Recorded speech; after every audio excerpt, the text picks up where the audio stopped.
let's get to Corey Lewandowski, Senior Advisor, Trump-Pence 2020. Spent some time in Georgia. Corey, sorry for the delay. Great to have you on, man. John, it's great to be back with you. And look, I was in Georgia last week, and the Vice President was there last week. Donnie Trump Jr. was there last week with Kimberly. And we now know that the President, as I had predicted, is coming back to Georgia to once again ask the people of Georgia to send David and Kelly back to the United States Senate. And he's coming back, as I understand it, on the eve of the election, isn't he? January the 4th, is that what I've heard? That's exactly right. The President's going to come back on the day before. That was at a request of the two U.S. senators, so he is committed to that. I know for sure. I've spoken to the President about it. He is 100% all in. He's going to be back in Georgia. I don't believe the location has been determined yet, but I can promise you it will be a typical Trump rally with tens of thousands of people out there trying to support the Trump agenda. Well, look, regardless of what is going on with the special session that we're trying to call in Georgia, Brian Kemp, Raffensperger, and everything else, I don't think there's any question here that the losing of these two Senate seats, Corey, is going to be complete and utter disaster. I still hold out hope that Trump will get inaugurated. I still think there's a chance that we get evidentiary hearings. If we get a special session in Georgia, this whole thing is going to fall like a house of cards. But if he wins and we lose these two seats, we're going to go down the impeachment path again. So that doesn't make any sense, right? It doesn't. And look, the truth is, our lift for the President is considerably harder if we don't have these two Senate seats in Georgia. There's no question about it. If David and Kelly don't go back to Washington, D.C. to either A, put a check on Chuck Schumer and Joe Biden, or B, simply put a check on the far-left policies that Joe Biden or Chuck Schumer, not both, but or, will advocate for, then we've got a real problem. And look, if Joe Biden takes the oath of office next month, we're going to see a number of his individuals who he's going to recommend for these cabinet positions. If we don't have a Republican Senate, these people will all get through without any scrutiny. We may be able to make some noise a little bit, but they're all going to get through. And that should scare every person who cares about the Second Amendment, who cares about funding for the military, who cares about standing up for the men and women of law enforcement, who cares about people who go to work every single day, very candidly. So, look, these two races are so critical. That's why the Vice President was there last week. I was there last week. Donnie Trump Jr. was there last week. And by, no coincidence, the President's coming back to campaign for these two individuals. So when you were there last week and you were at these rallies, and, of course, Ivanka Trump was there Monday, Kamala Harris went to Columbus, Ivanka went to the suburbs of North Fulton and then had to leave. What was the reaction? Like, what reaction were you getting on the street? Well, let me tell you, I was over in Augusta, which is a beautiful place. I flew into Atlanta and then flew over to Augusta, spent the day over there. And look, the crowd was amazing. It was actually a pretty cold day on Thursday last week there. Relatively chilly, not chilly for a guy who just left 15 inches of snow in New Hampshire. Mm-hmm. So I had just a jacket on, but the crowd was amazing. They were fired up. There was probably 400 or 500 people there. We pulled up on the bus with the Club for Growth, and Burgess Owens, the new congressman from Utah, was with us. We had some great speakers. We had some local elected officials. We had a member of Congress who represents the district. We had the president of Club for Growth. Look, it was a remarkable response, and the one thing that we heard from everybody was people are fed up with their elected officials in Georgia. It's the same thing we heard last time on the call, John, but I saw it firsthand, and people asked me, help us. Help us fix the system. Help us hold these elected officials accountable. Let's make sure we have signature verification in this process. I don't think there's anybody in the state of Georgia who wants to vote legally who's opposed to signature verification. So what is the concern in the inner circle that you talked to, Perdue and Loeffler? What is the concern that the vote fraud that we saw on November 3rd is going on again, Corey Lewandowski, January 5th? Look, I don't want to speak directly for them, but I think everybody across the state of Georgia is concerned that the left has the potential, at least, to perpetrate vote fraud. And look, signature verification, showing up and making sure that you are actually the person who is supposed to be voting, these are simple procedures. These are simple processes. And I think both David and Kelly believe that every legal vote should be counted, and if you vote illegally, it should not be counted. It is a very, very simple message.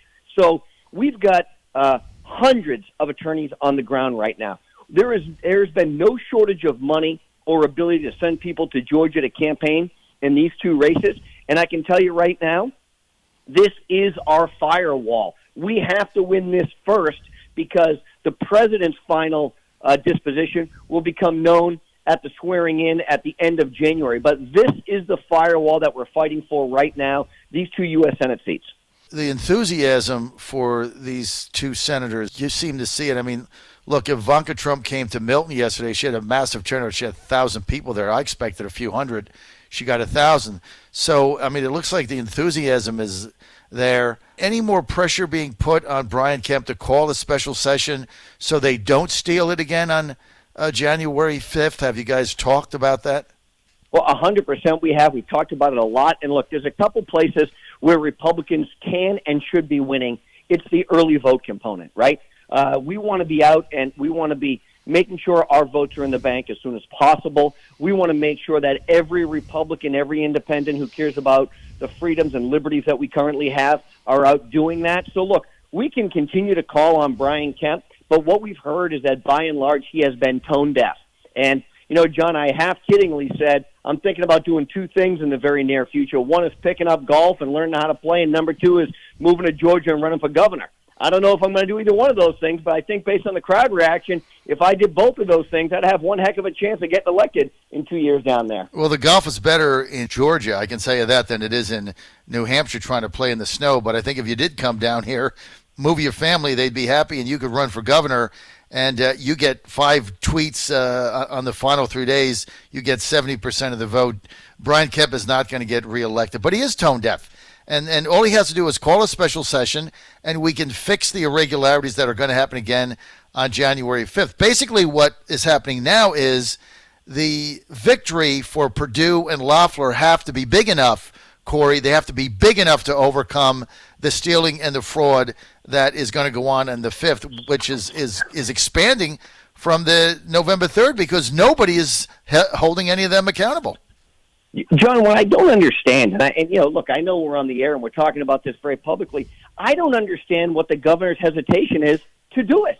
It would literally remove the political pressure that he has been under to go and call for the special session. Right. What would he be? What is the John? Just from a political side, from a political operative side, what is the downside of the governor calling for this?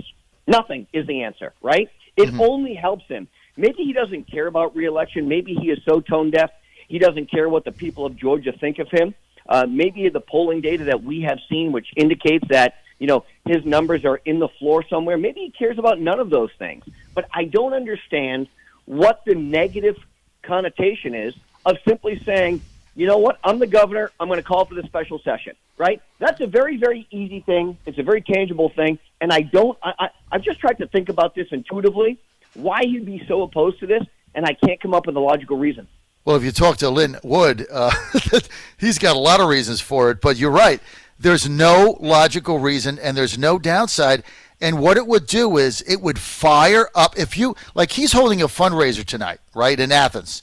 He's holding a $250 plate fundraiser tonight for Perdue and Loeffler. If he really wants them to win, all he has to do is say, you know what, I'm going to do what they asked. I'm going to hold a special session. We're going to investigate the vote fraud. We're going to investigate this consent decree with Stacey Abrams and the Democratic Party. We're going to be sure there's a chain of custody on these drop boxes. By the way, the Democrats are running RVs, mobile voting machines around Atlanta, Fulton County, which are totally illegal. It's nowhere in the Constitution. They put machines on the buses. They're driving them around high-propensity areas of Democratic voters and ringing the bell like an ice cream good humor truck. People go on and vote and leave. That's totally illegal. I mean, that's nowhere authorized by anything. All he has to do is stop that, but he doesn't do it. And if he did, Loeffler and Perdue would get the turnout they need in order to win. It's for the life of me, I do not understand why Brian Kemp simply doesn't call a special session, and all this ends in a day. And then John, you let the evidence come out. Where's the Secretary of State, okay?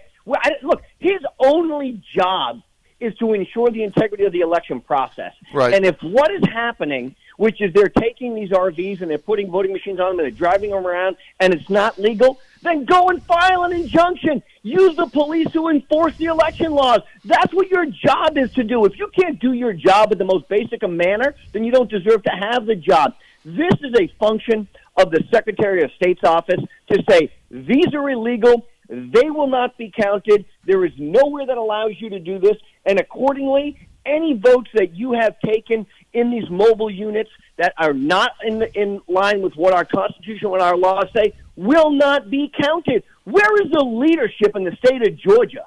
Nowhere. It's nowhere. They're all compromised or something. They all have just thrown in with Stacey Abrams, and they're defending everything they do. I mean, the fact that they expanded the Dropbox system by another 20 Dropboxes, and in November 3rd, 78% of them had no legal chain of custody. So it goes on. And so that's why there's a frustration in Georgia. It's like, I'm going to go vote, and all they're going to do is steal my vote again. So that's where you got to get them out and motivated, and the best way to do that is if Brian Kemp just calls a special session, we get 3 days of evidence, it's over. Coupled with the fact that the 16 electors would change from Biden to Trump, and everything else would collapse like a house of cards because the evidence is so overwhelming, Corey. John, I agree with you. What I don't understand is, the Democrats are tougher is the problem, right? Thank God for Donald Trump, who taught some of the Republicans how to fight. If I'm the governor of the state of Georgia, I immediately say, guess what? Under the authority granted to me by the state constitution, I'm immediately indicating that all signatures will be verified or they will be thrown out. And if you want to take me to court, best of luck to you. I get 50 attorneys who work in the governor's office had to go and defend me, and there is no judge on the planet who's going to say, hey, the state law says this, but don't worry, we'll override the state law, and if your signature doesn't match, don't worry, we're going to let you vote anyways. It's never going to happen. So let the Democrats take you to court. Let them go and argue their case that people can't match the signature for what's on the voter file, and then let's have a judge decide it. And by the way, that's what you have to do. These guys are so weak. They're so afraid of being sued. They're so afraid of providing any leadership. I don't understand where their backbone is. What is it you're afraid to fight for other than the right for our democracy and our republic to do it properly? They got to be hiding something. There's got to be a reason. When you don't shine a light on it, you just got to ask yourself, what is your objective? And I think you nailed it when you first got on. Why doesn't Brian Kemp simply hold a special session? Takes all the heat off him. He's exonerated. People are not mad at him the way they are now. It gets the evidence out. It fires up the Trump base for Loeffler and Perdue. Everybody's fired up again. And then you got the other issue with these machines. We got at least 2 counties where the Dominion machines, you feed the ballots in, a different result comes out. Now you're voting on the same machines again. Well, I mean, why does a Raffensperger just say, okay, I spent $110 million, but these machines, till we can figure it out, have to be put on the shelf? We're going to have paper ballots. People would feel better about that, but you got the same machines going. Everything is the same but worse. And I'm just starting to feel, I don't know why Kemp just doesn't hit the switch and call a special session. And if he doesn't, the legislators need 50% plus one of both houses. They have majorities to do that, but they got to act fast. Corey, I'm going to be there for our election night show on January 5th. Look, I'm coming down right now on January 3rd and 4th. I think I'll be traveling with the president. I don't know if I'll be there on Election Day, but I know I'm going to be there at least 2 more days before this thing happens. All right, I'll see you then. Corey Lewandowski, if I don't talk to you before then, a very Merry Christmas and a Happy New Year to yourself, Allison, and your family.